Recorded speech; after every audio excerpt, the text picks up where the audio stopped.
Not that Donald Trump seems like a particularly easy client to represent, but the attorneys defending him in the New York criminal trial are getting a crash course in what happens when you hitch your wagon to that of the former president. The trial has barely begun, and already Trump's attorney, Todd Blanche, has all but lost the confidence of Judge Juan Merchan. It happened during what's called a show cause hearing, where Trump's attorney was making his case as to why Trump didn't violate his gag order, which, to be clear, prosecutors say he did at least 10 times. Blanche went so far as to suggest that Trump was making a good faith effort. He said, quote, "We are trying to comply with it, and there is no doubt that we are here about 10 different purported violations. President Trump is being very careful to comply with your honor's rules." And I believe that was so nakedly false that Merchan then said, "You are losing all credibility. I have to tell you that right now." Now, admittedly, I'm not an attorney, so I wasn't sure about the extent to which losing all credibility with the court could hurt Blanche. So I asked MSNBC legal analyst Glenn Kirshner about exactly that, and here's what he had to say. You know, Brian, I would say that's an 11 on the reputational Richter scale. I know that sounds hyperbolic, but here's what I'd ask our viewers to do. Think about who in your life, whose opinion is most important to you. Maybe it's your spouse or your partner. Maybe it's your employer. Maybe it's your teacher or professor. If you're in school, if that person said to you, "You are losing all credibility with me," how would that make you feel? You know, a judge isn't necessarily involved in a personal relationship with lawyers, but when you have a judge criticize you openly, harshly in court, I have been on the receiving end, not of any kind of criticism that approaches a judge saying, you are losing all credibility with me. But I've had some judges lash out at me from time to time. I know how it makes me feel. Makes me, want to redouble my efforts to make sure I do better. Maybe that's the impact it will have on Todd Blanche, Donald Trump's lead attorney. But I think most criminal law practitioners can tell you it's like the death knell. It can impact the entire trial moving forward. If a judge loses respect for an attorney and the arguments they're making, such that the judge feels compelled to say, "You're losing your credibility with me," that really can color the entire rest of the trial. And here's what I think will make it even worse. After that show cause hearing ended, where Judge Merchan didn't even rule right away, Trump then went on to allegedly violate his gag order yet again. Here's an interview that was taped before the hearing but aired on ABC6 Action News in Philadelphia the evening after this very hearing.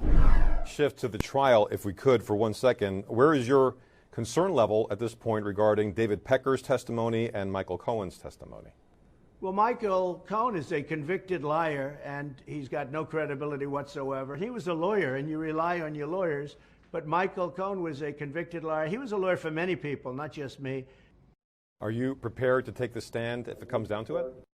Oh, sure. I'd very willingly take the stand. Right now, if you look at what the legal scholars are saying, and as I said, Jonathan Turley, McCarthy, Dershowitz last night, they say there's no case. There is no case.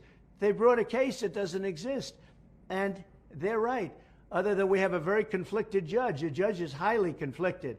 He should recuse himself immediately. There's never been a judge so conflicted as this guy. He should absolutely recuse himself immediately. That's all they have. They have a good judge for them. But other than that, they have no case. Yet again attacking witnesses and allegedly violating his gag order. The same gag order that Trump's attorney had just put his own reputation on the line in suggesting that Trump was being, quote, very careful with.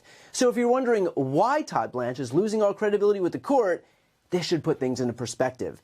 And yet, here's the thing. Trump doesn't seem to care. I don't think his priority is to follow the rules of this trial. To me, it's doing whatever he can to get off. That's why he's so hell-bent on intimidating members of the jury and witnesses in this trial. By claiming, for example, that the jury is composed of all liberal Democrats, he's priming his supporters, his dangerous supporters, to believe that if they return a guilty verdict, it's because the fix was in. And given their proclivity to be dangerous, January 6th is a testament to that, I think Trump knows that he can try and pressure the jury into ruling a certain way. If they want to preserve their own safety, that's what they'll have to do. Mob boss tactics for a mob boss defendant. All the while, he presents himself as the victim, claiming constantly that his First Amendment rights are being taken away by virtue of being gagged. Let's be clear. Trump may take his supporters for fools, but the reality is that criminal defendants do not have unlimited rights to free speech. Judges are allowed to impose limits to protect the integrity of the trial, meaning Trump does not have the right to taint the jury pool or intimidate witnesses, for example, because those would undermine the ability of the trial to proceed fairly. If Trump wanted full, unabridged free speech rights, he should have considered not allegedly committing 34 felonies. But no, Trump is not the victim here. In fact, if it was any other defendant, I think they would have already long since been familiarizing themselves with the inside of a jail cell.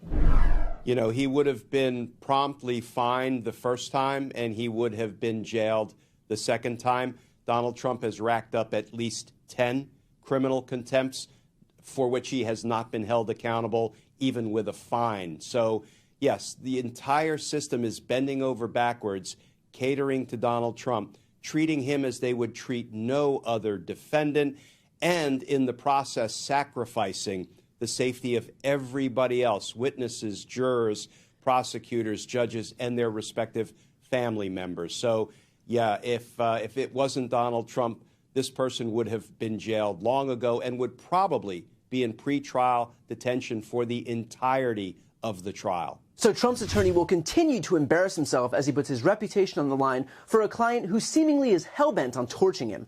I think Trump's legal team is about to learn the lesson that everyone who ends up in Trump's orbit learns, that you will not be rewarded in the way you think you will be, but instead will be summarily discarded with your reputation in tatters. Before you go, to see more content from MSNBC, make sure to subscribe to this channel by clicking the link right here on this screen. And you can also follow the link to see some exclusive content only on TikTok.